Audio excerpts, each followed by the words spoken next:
Bom, gente, bom dia. Quero agradecer primeiro a Valéria e o pessoal do CAIM todo, a Bruna que está aí me recebendo, pelo convite. Meu nome é Daniel Modonet, escreve Maldonete, mas a única coisa chique da minha vida é meu nome, então Modonet. Eu sou pianista, compositor e, como todo músico, eu tenho um monte de barras aí, né? Arranjador, professor e tal. Mas contando só um pouquinho da minha história, eu sou formado na Berklee College of Music e fiz mestrado na GV, aqui em São Paulo, em administração de empresas, fazendo estudos sobre carreira de músicos. Então, eu tenho trabalhos publicados na área científica sobre carreira de músico e no final eu mostro aí o disco que eu tenho lançado com o meu noneto, e eu sou fundador e diretor da escola Music and Me, que é uma escola aqui em São Paulo, nos Jardins, que eu comecei em 2010 e, e eu venho dando aula há 22 anos. Minha carreira como músico começou em 1999 e há 22 anos, então, eu estou trabalhando como professor e sou muito feliz como professor de música, em todos os aspectos. Então, eu queria compartilhar um pouco essas estratégias que a gente tem feito na Music Me, de planejamento de aula e de interação com o aluno. A gente tem uma visão muito particular sobre o aluno, então eu queria começar citando Fernando Pessoa, que uma frase que para mim é muito emblemática na forma da gente pensar em música e pensar em dar aula, que o essencial é saber ver sem estar a pensar e sem pensar quando se vê. Como tudo tem que ser fluido, tem que ser natural e o nosso conhecimento tem que estar sempre disponível para que a gente consiga transmiti-lo, né? Então, gosto muito dessa frase do Fernando Pessoa. O que eu vou falar hoje? Eu vou falar de técnicas de planejamento para aulas individuais e coletivas. Eu, por muito tempo, dei aula em faculdade, eu dei aula em faculdade por 17 anos, dei aula em pós-graduação também. Hoje a Music and Me trabalha essencialmente com crianças. A gente tem 90% dos nossos alunos que são crianças e adolescentes, e eu tenho 10% de adultos. Eu fiz uma conta breve aí, eu já tive um pouco mais de 1.500 alunos ao longo da minha vida, porque eu dei muita aula em grupo em faculdade. Dava aula de harmonia, aula de composição e aula de arranjo, né, para big bands. Então, assim, eu adquiri uma expertise tanto em aulas coletivas e aulas individuais. E na Music and Me a gente dá aula de musicalização e iniciação, que eu também dou aula, e eu dou aula de piano, né? Então, o que eu vou falar primeiro? Vou falar sobre os princípios que a gente se utiliza para dar aula na Music and Me. Depois eu vou falar sobre as áreas de conteúdo que a gente dá para dar aula, conduta e planejamento. Vou falar sobre a prática deliberada e vou falar se vocês já conhecem esse termo ou não. Isso é um termo de um estudo científico que eu vou citar o livro. Ele foi muito divulgado. E como a gente adapta esse estudo dentro das nossas aulas, tá? Então, eu vou me manter dentro do horário, se Deus quiser. Tendo perguntas, pode ir colocando no chat aí, eu vou dando uma olhadinha de vez em quando para a gente conversar, tá bom? Então, vamos lá. Quais são os princípios que regem a gente na Music and Me e para dar aula? Eu criei esse fluxograma, que é o que eu quero do professor, e que eu acho que são características extremamente importantes que o professor deve ter para fazer a sua aula ser produtiva. Então, a primeira característica, que é essa aqui de cima, eu falo que é a generosidade. A gente tem que ser muito generoso para dar aula. Então, a gente tem que se desprender do nosso ego e tem que conseguir dar uma aula pensando no outro e não pensando em você. E com isso a gente tem que se adaptar melhor às necessidades do aluno. Eu acho que o professor tem que investir bastante na sua carreira, de ter várias maneiras de ensinar, para que você consiga se adaptar à melhor maneira do aluno e testar algumas maneiras diferentes. Por isso que eu acho que você tem que ser generoso. Você não tem que esperar que o aluno só se adapte à sua. É claro que todo mundo tem características e o professor claramente terá essas características e preferências. E a gente sabe da nossa limitação. Tem aluno que a gente não consegue ter uma empatia ou não consegue ter alguma relação de comunicação, enfim.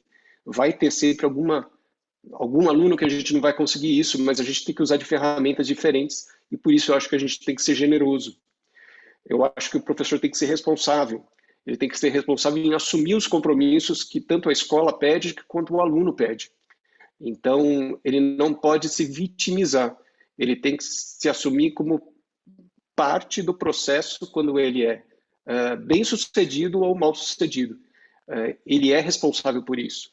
Qualquer dos ganhos ou dos malefícios que acontecerem, o professor é o responsável, né? Ele não vai ser o único responsável, mas ele tem que ser responsável. Com isso, ele tem que ser mais proativo. Ele tem que ser uma pessoa que busque soluções. Nós todos encontramos problemas e encontramos dificuldades. A pessoa melhor é aquela que busca a solução. Essa solução, ela só fica boa depois de você tentar. Então, eu acho que o professor tem que ter essa proatividade. E, por último, o que rege tudo isso é a compaixão. Eu acho que a gente tem que ter muito amor mesmo com a nossa profissão, muito amor com o aluno e tentar entender que o aluno não olhar o aluno sobre os nossos olhos, simplesmente, ou pela nossa lente. Nós temos experiências de vida que são diferentes das outras pessoas. Então, entender o que o aluno está passando, o que o aluno, da onde ele é, de onde ele vem, a família dele, o que está acontecendo, o pai é exigente, a mãe é exigente, ele é exigente com ele, como é que a gente pode ajudá-lo? Então, eu acho que essa compaixão ela precisa estar presente e eu coloco esse quadrado com as 4 divisões sendo iguais, mas veja que eu coloquei de uma forma que ele não está se sustentando, porque eu acho que a compaixão é a base de toda ela, mas é um equilíbrio que a gente tem que ter todo dia, porque nós estamos lidando com os seres humanos e estamos lidando com nós mesmos, com as nossas dificuldades e com o nosso dia a dia, que não é fácil. Então, por isso eu coloco dessa forma, tá? Então, esses são os princípios que eu sempre coloco para os professores que trabalham comigo e que foi uma coisa que eu fui montando ao longo da vida para tentar me orientar e tentar dar o melhor de mim como professor, tá? Vamos para o próximo aqui. Como é que eu faço planejamento de aula? Todo semestre eu estabeleço um objetivo. O que eu vou trabalhar com aquele aluno? E eu acho que o objetivo é uma ou duas coisas. O objetivo não são 5 coisas. 5 coisas não são objetivos, são atividades. Eu vou mostrar depois, mais para frente, um exemplo do que eu estou falando. Mas eu acho que a gente tem que ter um objetivo, no máximo 2, durante o semestre. E o Sêneca, né, que é o filósofo, já dizia que o Manaus não sabe para onde vai se não tem caminho, né? Não sabe para onde ela deve chegar. A gente tem que saber onde a gente tem que chegar. Mesmo que esse objetivo ao longo do semestre mude. Acho que é importante a gente determinar para o aluno que a gente fala assim, ó, a gente vai começar aqui e vai tentar chegar aqui, né? Sendo isso consciente ou não, dito ou não, mas é importante vocês saberem, nós sabermos para onde a gente vai chegar. Vou dar um exemplo, mas assim, se eu pego um aluno de piano que está tendo aula há 1 ano e ele tem dificuldade de leitura, eu vou tentar determinar o objetivo dele da maneira mais eficaz possível.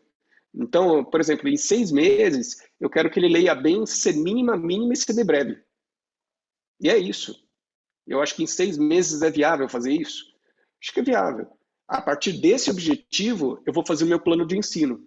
Quais serão as atividades que eu vou relacionar para fazer ele conseguir ler bem semibreve, mínima e semínima. E é lógico que isso vai englobar repertório, vai englobar exercícios, mas pode englobar outras coisas que eu vou comentar aqui. Então, eu acho que a gente tem que estabelecer o plano de ensino a partir do objetivo. Se isso for uma aula coletiva, eu também quero dessa forma. Então, eu vou ter que determinar o que eu vou fazer ao longo do semestre. Nos meus cursos de harmonia, por exemplo, o que eu fazia era, assim, a gente tem um conteúdo de aula que eu tenho que dar. Com esse conteúdo de aula, eu já dividi o conteúdo, eu falo, eu quero chegar, trabalhar com esses tópicos, né, e com esses tópicos fazer essas atividades, e eu dava até a divisão, nessa primeira aula eu vou fazer isso, segunda aula eu vou fazer isso, terceira aula eu vou fazer isso, porque era uma aula coletiva, né? Nas aulas de iniciação e musicalização eu faço a mesma coisa, a gente coloca. É claro que eu sou flexível, eu preciso, a minha proatividade vem junto com a flexibilidade. Não é que tudo sai direitinho, mas eu tenho um caminho para seguir e eu sei o que vai dar na primeira e na última aula. E eu sempre coloco uma margem de erro. Eu acho que a terceira coisa dentro do planejamento de aula é o professor treinar a motivar o aluno e a dar feedback. E como é que a gente treina e essa gestão de pessoas, né? Eu sempre falo que tem uma técnica de motivação, né? De feedback, desculpa, que é muito boa, que é a do sanduíche. Não sei se vocês já ouviram falar, mas a técnica é você fazer elogio, crítica, elogio. Todo mundo tem alguma coisa que você pode elogiar. Todo mundo. Então, a partir do momento que você descobre alguma coisa, assim, olha, você fez, vamos trabalhar de novo com esse aluno. Esse aluno está trabalhando com semínima, mínima e semibreve, e ele conseguiu realizar, você vai falar, puxa, isso você fez muito bem. E eu acho que sempre tem que começar com elogio. Esses 4 primeiros compassos você tocou super bem. Foi perfeito. No quinto e no sexto, a gente precisa corrigir. Eu nunca falo algo negativo. Eu falo o que a gente pode consertar e ofereço a solução. Eu acho que ficar apontando coisas negativas é desmotivador. Eu acho que, olha, vamos treinar só esses 2 compassos que a gente tem que fazer. Porque o primeiro ao quarto você fez muito bem. Então, isso seria um exemplo de elogio, crítica e elogio, né? Então, como você dá esse feedback tem a ver com a motivação. Eu acho que a motivação sempre tem que ser genuína, você tem que ser honesto com o seu aluno, mas você tem que apontar o que ele fez bem, né? E você tem que pontuar também, quando ele precisa de pontuação, de que ele precisa... Falar estudar mais é uma coisa muito ampla. Eu acho isso... você precisa estudar mais. Todo mundo precisa. Eu também. Né? Eu também acho que eu preciso estudar mais piano. Não dá só. Ou eu não consigo. E às vezes o aluno não consegue. Então, eu tentar descobrir aonde que nós podemos ajudar. Eu acabei de ler um livro, eu vou falar isso um pouco mais para frente também, sobre pequenos hábitos. Um livro chama Micro Hábitos, BJ Fogg, Fogg. É um livro que fala muito sobre desenvolvimento de hábitos. E uma das coisas que ele coloca, um dos exemplos dele é, por exemplo, tocar um instrumento. Como é que você faz para treinar todo dia, né, para tocar um instrumento? E ele fala para você associar com um hábito que já existe. Então, e não ter cobrança, né? O que importa é tocar. Então, que você toque uma música. Então, ele fala, depois de escovar o dente, eu vou sempre tocar uma música. Então, escovar o dente é um hábito que a pessoa já tem fixa. Então, ele fala assim, associa um hábito que já existe para você criar um novo hábito. E de forma pequena, você não precisa estudar 8 horas por dia. Estuda uma música, tá bom? Depois você vai aumentando. Então, eu acho que isso é uma dica que você pode trabalhar com seus alunos, né? E tentar fazer isso de uma forma mais eficiente. Por último, dentro do planejamento de aulas, eu acho que o professor sempre tem que ter uma habilidade de gestão de pessoas, né? Conhecer o outro, eu acho que a pergunta é sempre mais válida do que você ficar discursando. Então, pergunte para o seu aluno, converse com ele, tenta descobrir o que ele gosta, tem que ficar perguntando e perguntar da vida dele. Acho que a gente tem que ter isso. E isso a gente tem que ter junto com o conhecimento musical, que quanto mais conhecimento musical a gente tem, mais técnica no instrumento a gente tem, mais técnica de conectividade, né, de relacionamento, vai ser mais fácil de você trabalhar com esse aluno. Então, essas são as características básicas de planejamento de aula. Eu vou decompor agora elas e deixar isso mais claro, né? Então, vamos lá. Em todas as aulas que eu dou hoje na Music Me, que são as aulas, de novo, aulas de instrumento e as aulas de iniciação e musicalização, eu coloco essas 5 áreas de conteúdo que eu acho que elas têm que aparecer de alguma forma dentro das aulas. Primeiro, treinamento auditivo, mas a ordem não tem nenhuma característica, não. Ordem não importa, não é que eu faço esse um roteiro de aula, tá? Então a gente tem que treinar o ouvido dos alunos, né? A percepção auditiva. Então, eu acho que tem que ter brincadeiras ou atividades de notas, de reconhecimento de notas, reconhecimento de acordes, reconhecimento de ritmos, reconhecimento de forma da música, né? Então, de qualquer forma que você quiser fazer, eu acho que tem que ter um treinamento auditivo. A gente tem que treinar o aluno a ouvir melhor. Então, é uma área importante de se colocar. Melódica. Para quem canta, trava-língua, vocalize. Para qualquer outro instrumento, trabalhar solfejo e interpretação da melodia, né? Se é pianista, com a mão direita, se é outro instrumento, tocar de qualquer forma no instrumento, né? No violão, na guitarra, tem que tocar melodia. Se o cara é baterista, ele tem que cantar a música, né? Ele tem que saber cantar a música, não importa que ele é baterista. Eu acho que a parte melódica é extremamente importante. Ritmo, fazer atividade rítmica. Então, isolar as áreas de conteúdo. Então, mesmo pessoal de instrumento, tem que não seja instrumento rítmico, tem que conseguir trabalhar com atividades rítmicas. Aqui eu coloco da área de performance, que é você trabalhar, eu chamo de performance o repertório, estilos musicais, quando você faz alguma atividade combinatória, por exemplo, percussão corporal e cantar, qualquer outra atividade combinatória, vocalize junto com ritmo, né, com reconhecimento de notas, enfim.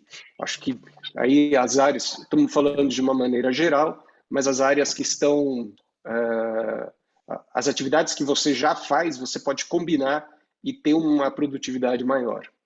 E por último, o lado artístico mesmo, que é treinar a interpretação. Eu acho que é extremamente importante você simular interpretações. 2 formas eu faço isso de maneira muito eficaz. A primeira é gravando o aluno. Vou falar bastante aqui de projeto que a gente faz na escola, que ajuda muito o crescimento dos alunos, mas a cada 15 dias eu gravo o aluno, com o telefone mesmo, em vídeo ou em áudio, para que ele tenha essa noção. Treinar a gravar é uma coisa assim, é como se você estivesse se apresentando ao vivo, né? Então, ele se sente compelido a não errar. E isso é um exercício muito bom. E aí você pode trabalhar a performance dele. Então, como é que está a postura, como é que está a interpretação dele, as dinâmicas, a articulação, são todos requisitos que você pode trabalhar quando você trabalha o lado artístico. Porque eu vejo muito a gente trabalhar, por exemplo, a execução da música até o momento que ele consegue executar a música, né? Então ele sai do zero até conseguir executar a música. E aí, só que a partir do momento que ele sabe executar a música, ele precisa trabalhar o lado artístico dele, que é trabalhar com essa performance, com essa interpretação de música. Então eu acho que tem que ter essa área de conteúdo. Dando um exemplo aqui do que eu escrevo, por exemplo, para um aluno, que eu faço isso todo início de semestre. Então, coloquei um exemplo de uma aluna X aqui, Laura Silva, ela não existe. Mas qual foi o objetivo? Ela já é cantora, é uma menina de 14 anos, que está com a gente desde os 5 anos, e ela faz aula de canto e faz aula de piano, e ela quer conseguir cantar e tocar ao mesmo tempo. Então, esse vai ser o nosso objetivo, conseguir trabalhar. Para atingir esse objetivo, eu vou continuar trabalhando com o livro de metodologia que eu faço com ela, a dose do dia, vou começar a estabelecer alguns grooves no piano e quero trabalhar 6 tonalidades da escala maior, por exemplo. No caso dela, porque ela não tem ainda habilidade com os dedos, então eu acho que é importante. Lembra, esse é o plano de ensino. Isso é o que eu planejo, não é o que eu executo ao final do semestre. Às vezes eu mudo, porque também, se eu não vejo muita motivação do aluno, eu não vou insistir numa atividade que não tem motivação. Por exemplo, se ela não conseguir tocar escala maior em 6 tonalidades, eu deixo mais para frente. Isso não é obrigatório naquele momento. A gente pode fazer isso mais para frente. Então, eu acho que é importante, mas não adianta. Se eu não tiver reverberação com o aluno, eu não vou fazer, eu vou mudar. Mas eu tenho uma ideia do que fazer. Então, uma coisa que eu acho extremamente importante e que sempre me desgastou muito é chegar numa aula e o professor falar assim, puxa, então, o que a gente faz hoje? Não, você que tem que saber. Então, para mim, o professor tem que estar lá sabendo o que vai acontecer. É claro, eu dou 80 horas de aula por semana, como muitos de vocês, ou mais. Então, eu tenho tudo escrito, né? Porque eu não lembro de todos os alunos de cor, mas eu tenho tudo escrito, eu tenho um relatório semanal, que eu escrevo tudo que eu vou fazer, e tenho o meu relatório semestral, que eu já sei o meu objetivo e sei o meu planejamento. Então, aí eu lembro o que eu estou fazendo, né? Esse, por exemplo, é um objetivo de aula de musicalização. Então, esses são alunos de 8 a 9 anos. Então, eu vou trabalhar afinação com eles. Ó, por exemplo, o meu objetivo é afinação e reconhecimento de notas, porque eram 2 meninos que não afinavam de jeito nenhum, não conseguiam fazer o contorno melódico. Então, eu vou propor um monte de atividades de afinação. Esse Kalayala Walayala é uma atividade que a gente chama, eu coloquei o nome, que é uma atividade de afinação, Mummy My Mash My M&M, que é um vocalize, e assim por diante. Eles já estão fazendo treinamento auditivo das 7 notas da escala maior, a gente faz treinamento auditivo de tríade maior, tríade menor, e aí eu queria adicionar a tríade diminuta, então eu chamo a tríade maior para eles da tríade do sol, a menor de tríade da chuva, e auditivo é a tríade do raio. Então eu faço com desenho, eles têm que desenhar para mim, eu toco o acorde, eles desenham, ou eu toco uma sequência de acordes, 4 acordes, e eles têm que fazer o caminho, né? Eu ponho lá sol, chuva, sol, chuva, sol, chuva, e eles têm que desenhar o caminho. Às vezes eu faço de pé, vai para frente, vai para trás, né? Enfim, repertórios, o que eu vou fazer? Música em português e inglês, e ritmo, faço o jogo dos copos, a brincadeira lá de cantar e bater o copo, e faço marcha na quadratura de músicas. A gente já tinha feito no semestre passado em 4x4, então esse semestre eu ia fazer em 3x4 e 6x8.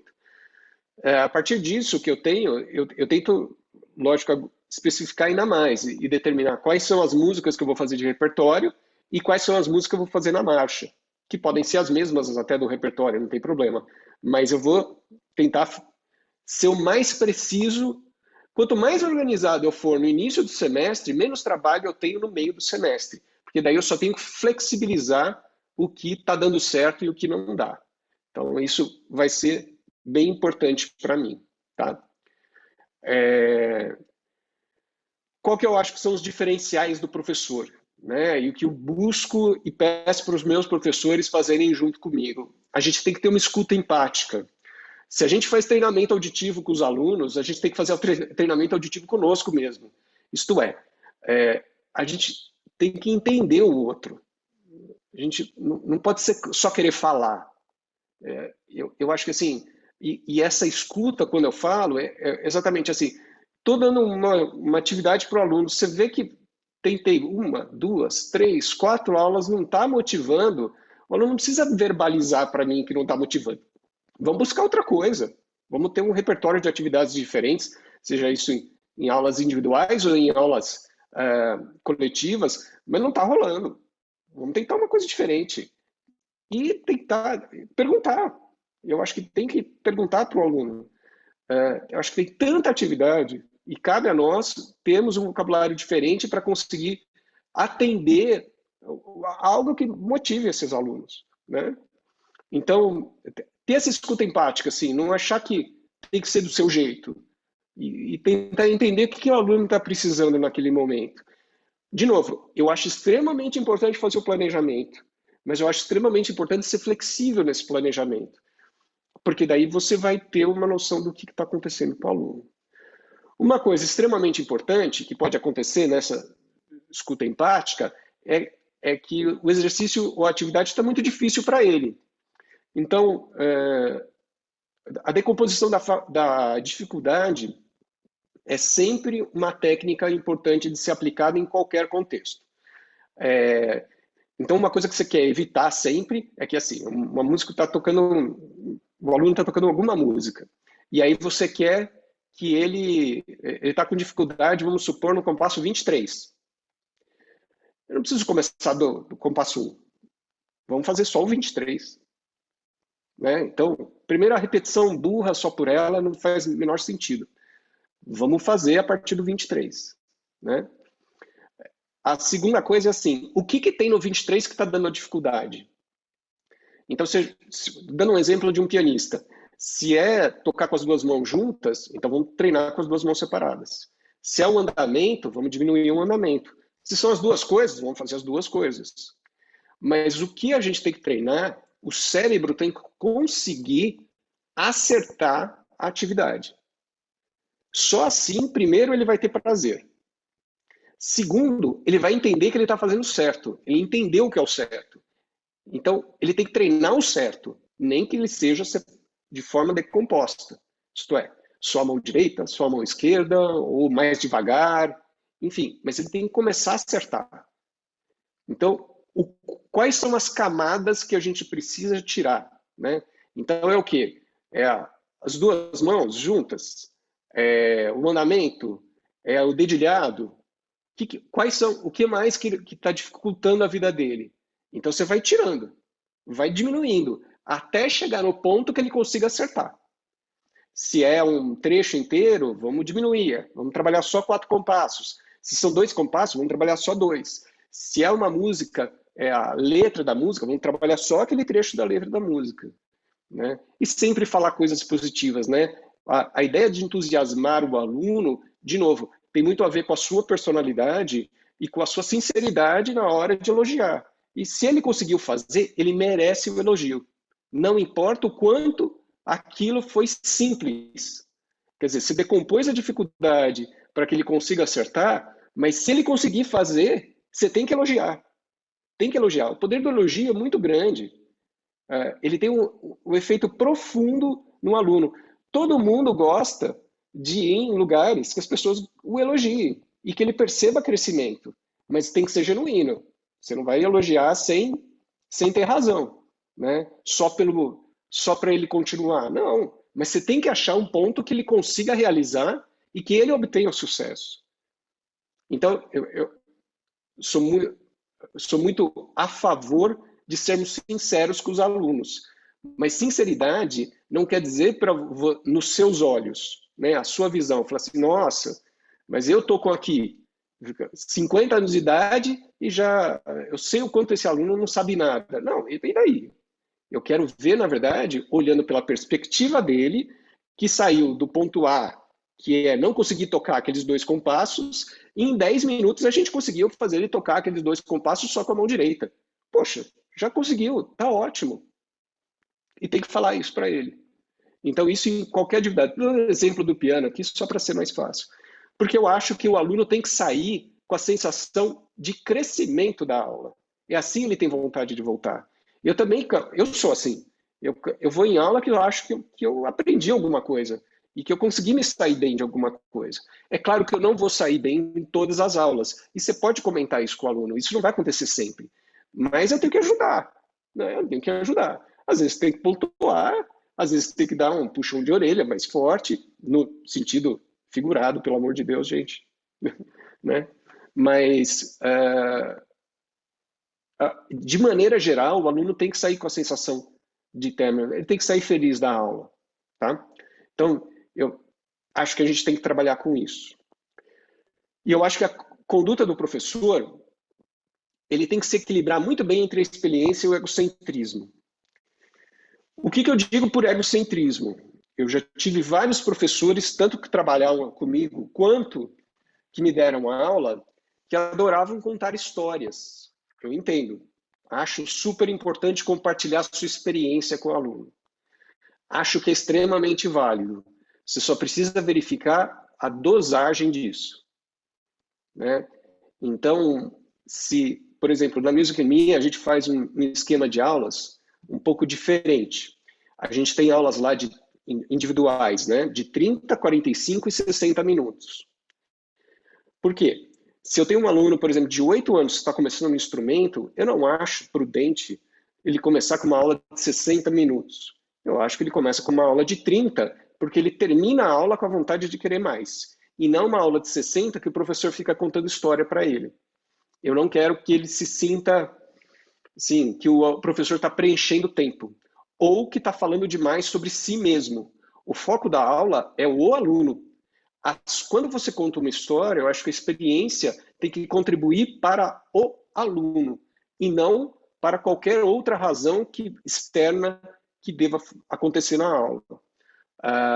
Então eu vejo, às vezes, eu me policio bastante de não ficar contando história demais. Até para aluno adulto, às vezes eu vou contar uma história para ilustrar o ponto que ele quer falar, às vezes eu vou alongando essa história, eu começo a perceber que o aluno já perdeu o interesse. E aí eu encurto a história e vamos embora.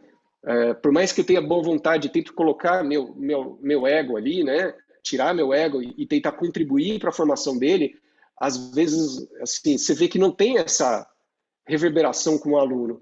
Então a gente tem que estar muito atento para isso, para não ficar uma aula de história, só contando a história. Eu quero produzir com o aluno, né? Quero que ele consiga fazer mais. Então, eu acho que a gente tem que ter um equilíbrio muito grande entre a experiência, o quanto a gente pode passar, e contar histórias e citar exemplos, e não se colocar tanto dentro da aula, você, né? O que, por exemplo, eu acho que é fundamental para os professores para essa organização? Preencher relatórios semestrais, escrever relatório, esses relatórios semanais são o quê? Eu sempre escrevo o que eu vou fazer na aula que vem e o que eu fiz nessa aula. Então, eu tenho todo o que aconteceu durante o semestre e a vida do aluno, né? A vida escolar do aluno. E nesse relatório eu coloco o meu objetivo e o meu plano de ensino, né? O que eu me planejei para fazer. É claro que, por exemplo, o repertório, eu sempre falo para o aluno também me contar o que ele quer de repertório, o que é importante para ele. Porque eu também não... Eu quero tocar as músicas que ele queira, de forma geral. Eu posso sugerir uma ou outra, mas de forma geral eu quero que ele seja, né, mais motivado a trabalhar com as músicas dele. Então, escrever relatórios semestrais, reportar a evolução do aluno, seja para o responsável ou seja para o aluno, fazer produção de projetos, eventos e reuniões, então encontros que você vai fazer. E eu acho que se você está numa escola, comunicar com os outros professores, trocar experiência e com a direção. Eu acho que essa comunicação é sempre válida e importante. Tá? Continuando, o que eu queria falar sobre a ciência da expertise, eu estou citando esse livro, é um livro que não ficou famoso, mas o estudo científico dele ficou muito famoso, do Anders Ericsson. Eu li a versão em inglês quando saiu, em 2016, e agora tem a versão em português, que chama Direto ao Ponto, que é o PIC. Rapidamente, eu não sei se vocês ouviram falar já da ideia das 10.000 horas de estudo para você ter uma excelência em qualquer atividade. Esse termo, 10.000 horas, foi cunhado por um jornalista que chama Malcolm Gladwell, que ele escreveu um livro que chama Fora de Série, que é o nome em português, e que o nome em inglês chama Outliers, né? Que são, outlier é ponto fora da curva, é isso. E ele cunhou esse termo de 10.000 horas a partir do estudo do Anders Ericsson, que na década de 80 ele é um pesquisador sobre desenvolvimento humano sueco que está trabalhando na Universidade da Flórida até hoje, produzindo conteúdo científico, né? E ele fez um estudo com violinistas da Universidade de Berlim. E ele percebeu, resumidamente, no estudo, que os violinistas da Universidade de Berlim, né, que os professores achavam que iam entrar em orquestras de grande porte da Europa, estudavam mais ou menos, em média, 5.500 horas até aquela idade. Nós estamos falando de alunos de 19 a 22 anos, quer dizer, 18 a 22 anos que estão na faculdade. Então, 5.500 horas de estudo na vida. Os que seriam solistas, que seriam spalas, desculpa, nessas orquestras, estudavam, em média, 7.500 horas até aquele momento. E os que seriam solistas, que seriam os convidados para tocar nessas orquestras, quer dizer, o termo mais importante, estudavam por volta de 9.500 horas. 9.500 não é um número tão sexy, né? Não é tão chamativo. Então, o Malcolm Gladwell cunhou esse termo 10.000 horas, porque 10.000 é uma coisa mais. Mas depois, até o Anders Ericsson comenta dentro disso, do livro dele, que não é isso. E não é só o tempo de estudo que você faz para se tornar um fora de série, né? um expert dentro do currículo, da sua carreira. E ele cita um exemplo muito claro. Ele fala assim, se um taxista de 60 anos, só dirigindo, ele dirigiu mais de 10.000 horas na vida dele. Você acha que um taxista poderia ganhar uma prova de Fórmula 1? A resposta é não, né? E você acha que todo taxista de 60 anos que fez 10.000 horas de trabalho dirige bem? E a resposta é não, né? Então não é só o tempo de estudo. E aí o que ele comenta no livro tem que ter objetivo, tem que ter foco, tem que ter feedback, sair da zona de conforto, trabalhar com representações mentais e coach, tá? Eu vou tentar passar eu recomendo a todo mundo a ler esse livro. Esse livro foi um dos que mais me impactou, porque existe uma cultura de como você se tornar um expert. Existe um trabalho científico sobre isso. Então, o objetivo, a gente já sabe muito bem o que é, né? Então, ele cunhou esse termo prática deliberada, que é esse conjunto de itens para você estudar. Então, a prática deliberada envolve objetivos específicos e bem definidos. Normalmente envolve também aprimorar algum aspecto-alvo da performance. Não é um aprimoramento vago. Então, entra em acordo muito com aquilo que eu falei no início.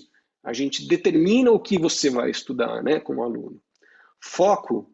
A prática deliberada é deliberada, isto é, requer atenção plena e consciência dos atos.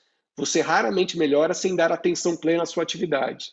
Seguir as orientações do professor não é suficiente. O que ele quer dizer com isso? Quer dizer que, assim, se você está treinando uma atividade e você não está prestando atenção nela, ela não vai ter o efeito que você precisa, tá? E o que ele percebeu das pessoas fora de série é que elas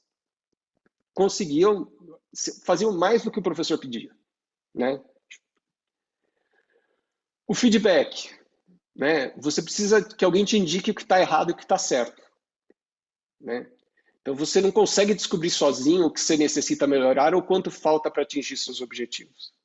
Você precisa de ajuda, você precisa que alguém te fale isso. O que nós estamos discutindo aqui é a maneira de falar, porque nós fazemos isso como professor, né? E a prática deliberada acontece fora da sua zona de conforto e requer que o aluno tente constantemente essas atividades que estão um pouco além da sua capacidade. Portanto, demanda um esforço grande, o que normalmente não é prazeroso. Esse é o nosso desafio como professor, porque a gente quer que o aluno cresça, mas a gente não quer desestimular o aluno. Então, o quanto tirar ele da zona de conforto vai ser importante, né? Representações mentais, isso acontece muito também com atletas, né? Que entra nessa parte de você fazer com que o aluno se coloque na situação de performance, né? O quanto ele quer estar lá. Então ele cria a situação. Então ele pensa nos dedos, ele pensa no movimento, ele pensa, ele imagina tudo o que vai acontecer naquele momento, né? O César Cielo, uma vez, numa entrevista, falou o quanto que ele pensava na hora da natação, né, da prova olímpica, o quanto ele vai dar a abraçada, como é que vai ser o tipo da abraçada, o quanto que ele vai passar aqui no meio. A gente faz isso também nos nossos instrumentos, né? A gente consegue ter o detalhe do detalhe e ficar imaginando. Isso tem uma produção muito forte, né? Um efeito muito forte. E por último, o coach, que é o professor. O professor tem que dar orientação. É muito difícil você atingir um nível de qualidade sem orientação. Então o livro é muito legal, ele dá muito exemplo, o livro achei super fácil de ler, recomendo a todo mundo. E aí eu quero colocar aqui o que eu faço na escola, que é o planejamento de escola, sobre esses itens. Então, quer dizer, quando eu falo de feedback e coach, eu estou falando de falar isso dentro da aula. Quando eu falo de objetivo, eu estou falando do plano de ensino.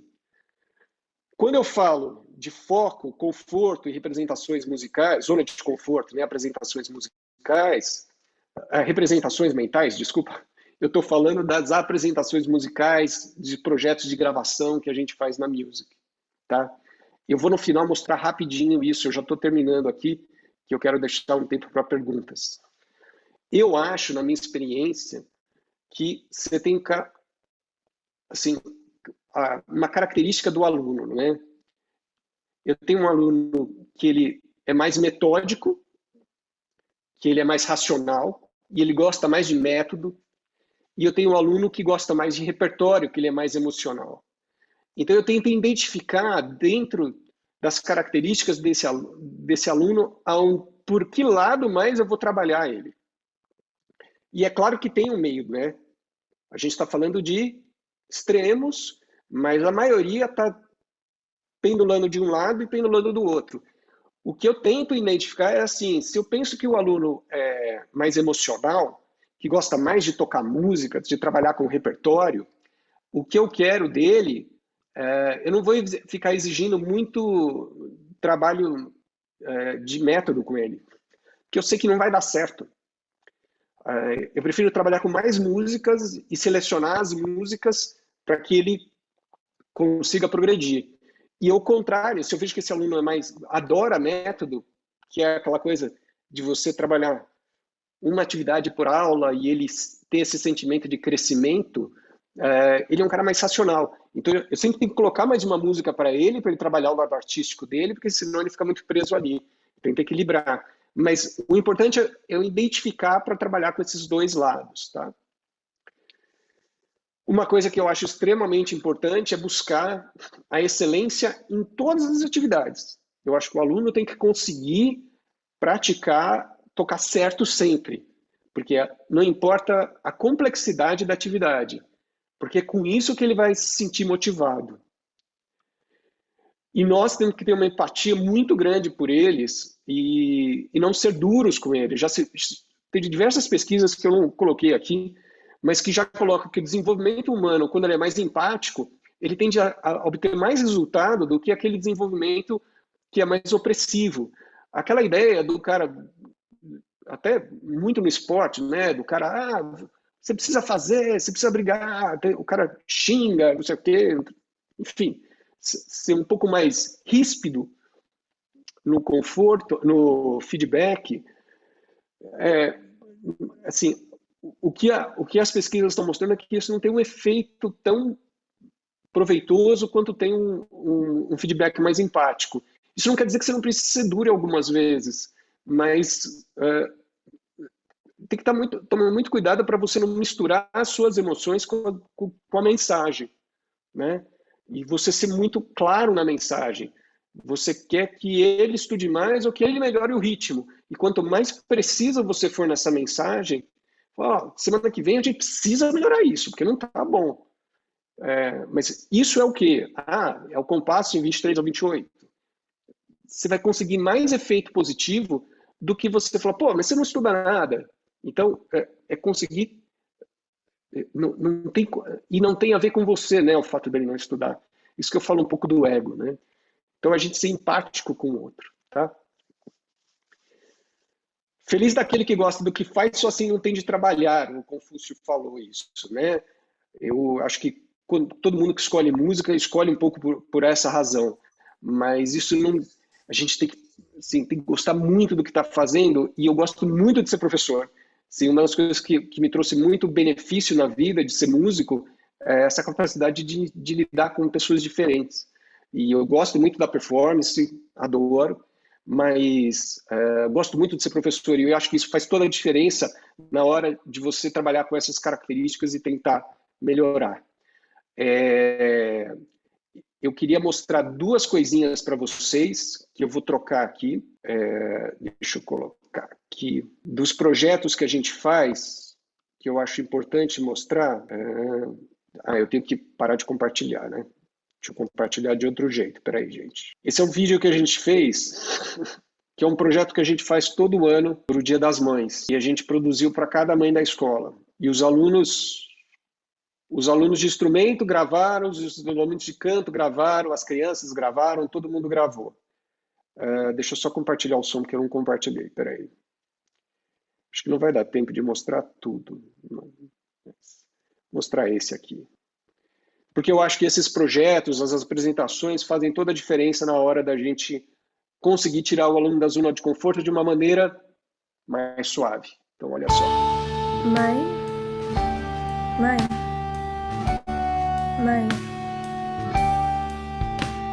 A vida que é uma brincadeira. Ela me ama e é pra vida inteira. Qualquer maneira de amor, vale o canto. Qualquer maneira me vai cantar. Qualquer maneira de amor, vale aquela. Qualquer maneira de amor.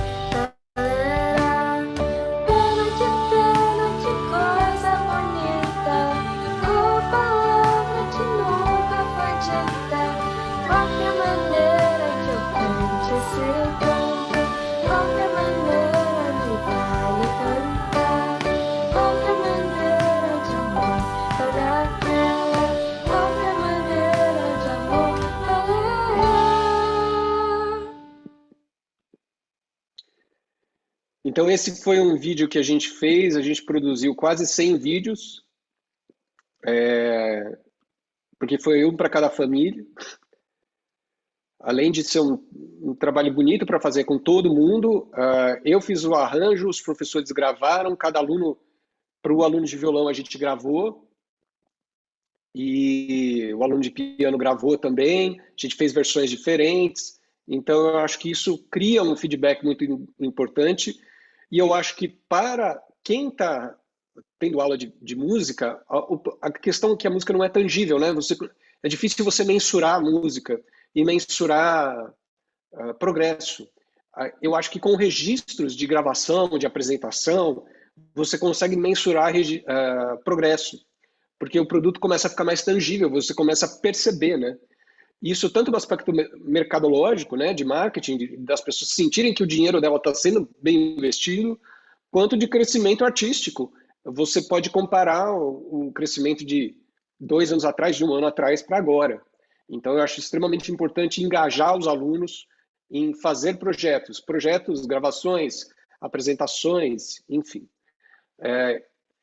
Então, eu sou muito grato aos meus professores aí, isso foi uma apresentação de 2019, esse vídeo que a gente produziu agora em abril, enquanto estava tudo fechado aqui em São Paulo, ainda na pandemia, então cada um gravou da sua casa e a gente fez. Esses são alguns dos professores que trabalham comigo, nossa última apresentação 2019. Eu vou abrir para perguntas aqui e vou ler o chat que eu não li. Quem quiser ouvir meu disco é Daniel Maldonê Noneto, está no Spotify, Deezer, enfim, são só composições minhas, por favor. Tem o vídeo no meu canal do YouTube também, Daniel Maldonê. Instagram, LinkedIn, Facebook. Facebook, por favor, me adicionem e vamos conversar e trocar ideias. Sou super aberto para a gente conversar e querer discutir. Eu acho que eu aprendo muito com as outras pessoas, então eu estou super disponível para quem quiser. Esse não foi um debate, né? Eu gostaria que seria interessante ser um debate. Eu falei sozinho aqui por 50 minutos, espero que tenha sido interessante, que eu não tenha falado demais. E essa é a Music and Me, esse é o meu cachorro, o Thor, filho de Odin, deus do trovão. E vou olhar aqui o chat para ver se tem perguntas. Esse é o site da minha escola, né? A Music and Me. Fabrício quer falar. Bruna, você comanda aí, deixando o Fabrício falar? Eu vou parar de compartilhar a tela. Bom dia, Fabrício. Bom dia. Desculpa aí o cenário, aí eu estou no carro mesmo. Olha só, infelizmente eu não consegui pegar a tua oficina inteira, né? Mas do momento que eu assisti, eu gostei muito, eu compartilho muito dessa ideia, eu sou professor de música também, essa questão da empatia, né? De se colocar no lugar do aluno, ver qual é a necessidade, né? Eu acho que todo professor, principalmente relacionado a artes, né? Todo professor, ele é um psicólogo também, né? Porque muitas vezes a música, não só a música, qualquer tipo de arte, ela serve de refúgio também para o aluno, né? Então, a gente não pode pensar que música é só entretenimento ou é só educação, né? É uma habilidade psíquica também, né? Então, eu acho que essa questão da empatia tem tudo a ver com isso, né? É muito, muito bem colocado isso. Fabrício, eu acho que é isso. E eu acho que a gente tem que investir nesse nosso lado emocional.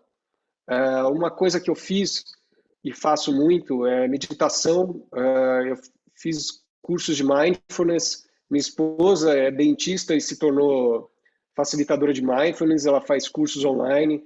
Quem estiver interessado, isso desde 2014, e ela começou a fazer isso para pacientes com dor crônica que ela tratava, e a gente começou a aplicar em nós mesmos. E percebemos como isso mudou a nossa vida.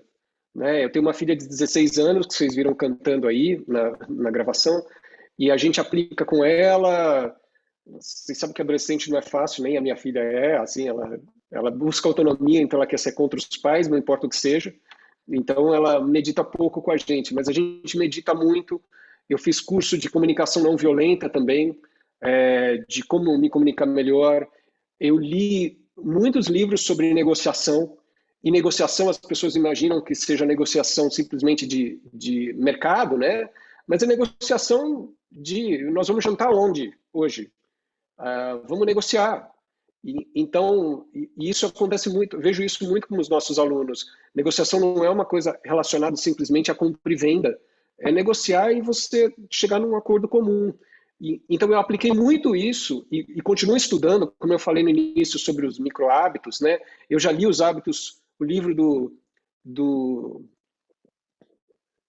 fugiu o nome.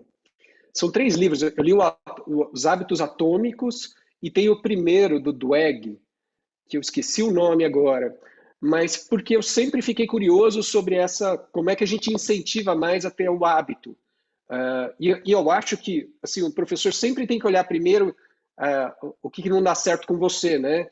Então, eu também tenho essa dificuldade de conseguir equacionar diante ser diretor da escola, ser pai, ser marido, ser professor, ser pianista, ser compositor, e como é que eu sou bom nisso? Eu acho que eu estou me ferrando na maioria. Então, como é que eu consigo ser melhor e conseguir me desenvolver? Eu acho que tem muito a ver com o lado emocional. Então, a gente não pode só pensar... É claro que é fundamental você ser bom no seu instrumento. Fundamental. Acho que isso faz toda a diferença. Mas você desenvolver um lado humano, principalmente se você se dispõe a ser professor, eu acho que isso é fundamental. Então, isso é uma jornada, né? Você vai ficar anos fazendo isso e não tem fim. Então, buscar coisas fora do seu mercado musical, entre aspas. Acho importante, de novo, Fabrício, você falou, buscar esse conteúdo psicológico, mas sem querer dar diagnóstico. Eu acho que talvez o ponto seja isso. O que nos diferencia? Por exemplo, as pessoas às vezes falam para mim assim, a aula de música para mim é uma terapia, legal. Só que eu não dou diagnóstico, né? Eu não falo, a pessoa fala comigo, eu estou lá para ouvir, que eu puder ajudar. Se ela pedir algum conselho, eu dou. Eu posso compartilhar alguma opinião, mas assim, o meu foco é a música. Mas eu sei que isso engloba mais coisas, mas eu não me atrevo a entrar. Eu sei que você não falou isso, tá, Fabrício? Mas assim, eu não me atrevo a entrar em questões tanto de psicologia, assim, porque é aí que eu acho que às vezes eu já caí nesse erro, né, de colocar o ego um pouco à frente de tudo e uma arrogância ingênua de você querer ajudar, mas você não tem a competência, né? Então, eu tento pelo menos ter uma formação de ajudar no que eu tenho competência, então no que eu falar. Sim, sim. Não, na verdade, talvez eu não tenha me Daniel, expressado corretamente, é só mesmo essa questão da utilizar a psicologia para empatia mesmo, né? Não que eu queira dar algum diagnóstico de psicólogo, né? Não, Eu não sim, tenho não, formação é para só, isso. Daniel, pode, diga, eu queria Fabiane. fazer uma pergunta. É, o planejamento que você faz, eu sou professora também, mas eu tenho um espaço musical e, inclusive, nesse momento eu estou trabalhando com meus professores o planejamento, que é algo que está deficitário na minha escola. Como você faz? Você tem um padrão de planejamento que você fez isso com os alunos, você padronizou isso na escola, você deixa os professores livres para fazerem isso? Como é que você faz isso aí no seu espaço? Olha, eu deixo os professores livres, mas a gente conversa muito sobre esse planejamento. Então, o que eu peço a eles é que, por exemplo, a gente vai começar, a gente estava de férias até hoje, né? Amanhã começa as aulas novamente. Então, essas 2 próximas semanas, eles têm que me entregar o objetivo e o plano de ensino. Quando as aulas são de musicalização e iniciação, por exemplo, a gente já tem o conteúdo estruturado. Então, Uhum. são 3 módulos de musicalização e 3 módulos de iniciação. O módulo é 1 ano. Então, a gente já tem o objetivo determinado. O objetivo. Aí eles têm que fazer a atividade. Porque daí eu tenho que ver o que eles melhor conseguem fazer dentro dessa atividade. Porque tem professor que tem atividades diferentes do que a gente conhece. Então, eu prefiro que ele dê a atividade que ele tenha mais familiaridade para bater com o meu objetivo. E não eu forçar uma atividade que ele não tenha proficiência. No caso dos instrumentos, eu uso da mesma filosofia. Eu acho que ele tem que propor porque ele conhece o aluno é individual. Mas a gente sabe que no longo prazo, todo mundo tem que ter o objetivo que a escola se propõe. Então, o que a escola se propõe? Sim, todo mundo. Por exemplo, eu não obrigo ninguém a ler partitura logo do início, mas em algum momento eles têm que ler partitura. Não há como não ler. Não existe isso no ensino musical, para mim, minha opinião, tá? Mas isso não quer dizer que tenha que começar com partitura. Eu, por Entendi. exemplo, não começo com partitura. Eu começo só de ouvido. Né? Muito parecido com o método Suzuki. Sim. Então, eu acho que assim, você pode fazer. Então, eu pergunto para eles, o que você quer? A gente tem que fazer isso em 3, 4 anos. O que você quer fazer agora? Então, quando você começa a ver, Fabiane, aí o cara vai falar assim, o cara está com o aluno há 1 ano e meio. Eu falo assim, poxa, mas nesse semestre você fez isso, nesse você fez isso, nesse você fez isso. Por exemplo, não, vamos citar o exemplo da partitura. Até agora a gente não teve partitura. Quando é que você vai colocar? Aí eu questiono ele, mas a atividade eu deixo ele mais à vontade. Eu posso contribuir com a atividade. E com isso eu tenho troca, na verdade, com os professores. Porque ele pode contribuir com uma atividade que eu não sabia. Então o que eu peço é para que todos eles, por exemplo, se a gente tem 3 professores de guitarra, a gente tem que fazer isso juntos. Porque daí cada um pode ensinar para o outro uma atividade que ele não fez. Porque o conteúdo tem que ser da escola, né? Da atividade. Que não quer calar em 2 minutos para o povo ir almoçar. Como você trabalha? Não tem a ver com o planejamento em si, não sei se tem. Como você trabalha a relação com os pais nessa caminhada de ensino? Em que sentido, Everton? Eu não sei, eu não consegui achar aqui. Desculpa, como é seu nome? Everson. Everson, então, Não em sei que se no sentido com os pais? planejamento, Assim, se você só... tem algum momento de conversar com os pais, como que é o seu métier com os pais para essas crianças conseguirem fazer esse planejamento todo que você pensa com elas e tudo mais? Porque às vezes você não consegue só com a criança descobrir, às vezes existem coisas além, né, que tem que falar com o pai, não tem como, né? Só se você Ah, pudesse falar. entendi. Então, vou falar isso rapidamente para a gente se liberar aí para o almoço. Todo mundo. Assim, a Music, que é a minha escola, a gente se propôs desde o começo. Na verdade, assim, a Music começou para eu ensinar minha filha. Eu tive um objetivo bem egoísta. Então, minha filha tinha 5 anos, eu queria que ela aprendesse música de uma maneira mais lúdica, mais divertida, e eu achava que eu tinha competência para fazer isso. E foi isso que eu comecei. Desde então, eu trato todo aluno como se fosse minha filha. Então, eu converso com os pais o tempo todo, o tempo todo. Então, a gente sabe que tem 5% que são alunos laudeados, né, que tem laudo. Então, eu tenho aluno com síndrome de Down, tenho aluno com TDAH, eu tenho aluno no espectro do autismo. E aí a gente tem que trabalhar com os pais. Eu sempre pergunto questões de fonoaudiológicas ou de otorrinos. Quando eu percebo alguma coisa, eu tenho muito contato com eles, então, mas eu sempre pergunto. Então, de novo, eu não dou diagnóstico. Então, eu percebo que o menino está com a língua presa. Eu falo assim, nossa, então, e a fala dele? Como é que tem sido na escola? Alguém na escola já falou alguma coisa? Eu sempre pergunto. A minha ideia é sempre, minha estratégia é sempre perguntar e não dar diagnóstico, não falar porque eu não tenho essa competência.